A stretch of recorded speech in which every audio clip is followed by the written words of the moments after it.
Hi guys, ৰান্ধনীশালৰ জ্যোতিৰ আন এটা ভিডিঅ'লৈ মই আপোনালোকক সকলোকে পুনৰবাৰ স্বাগতম জনাইছোঁ। আজি মই আপোনালোকৰ ওচৰলৈ লৈ আনিছোঁ একেবাৰে সহজ ৰেচিপি পনীৰ কাৰী। এইদৰে বনালে খাবলৈও সোৱাদ হয় আৰু সময়ো কম লাগে।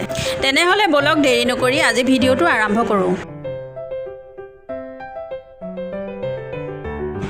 পনীৰখিনি বনাবৰ বাবে অলপমান পনীৰ লৈছোঁ, মিক্সিত পিচি লোৱা বিলাহীৰ পেষ্ট অলপ, লগতে লৈছোঁ পিঁয়াজ আৰু আদা নহৰুৰ পেষ্ট। এতিয়া মই কেৰাহীখন অলপ সময় গৰম কৰি লৈছোঁ।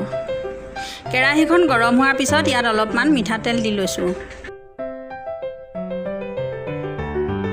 তেলখিনি গৰম হোৱাৰ পাছত দুটা শুকান জলকীয়া আৰু আধা চামুচ গোটা জিৰা দি লৈছোঁ।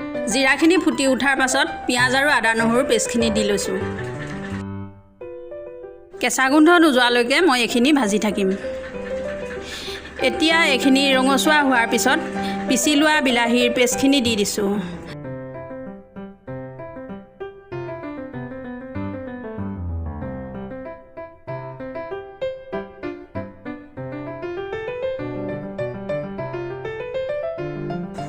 এইখিনি অলপ ভজাৰ পাছত মই ইয়াত সোৱাদ অনুসৰি নিমখ দিছোঁ আৰু এচামুচ হালধি দি লৈছোঁ আৰু ৰেড চিলি পাউডাৰ দিছোঁ আধা চামুচ, জিৰা গুড়ি দিছোঁ আধা চামুচ, ধনিয়া গুড়ি দিছোঁ আধা চামুচ আৰু অলপ পানী দি মছলাখিনি গোটেইখিনি সিজিবলৈ দিছোঁ। এইখিনি উতলাৰ পাছত মই পনীৰখিনি ইয়াত দি দিছোঁ। এতিয়া মই এইখিনি অলপ সময়ৰ বাবে উতলিবলৈ দিম। এইখিনি উতলাৰ পাছত মই তাত অলপমান গৰম মছলা আৰু কেইখিলামান মান ধনিয়াৰ পাত দি দিছোঁ। পনীৰখিনি হোৱাৰ পাছত মই এখন থালত কাঢ়ি লৈছোঁ। এয়া চাওক, ইয়াৰ ৰংটো কিমান ধুনীয়া হৈছে আৰু ইমান ধুনীয়া গোন্ধ ওলাইছে।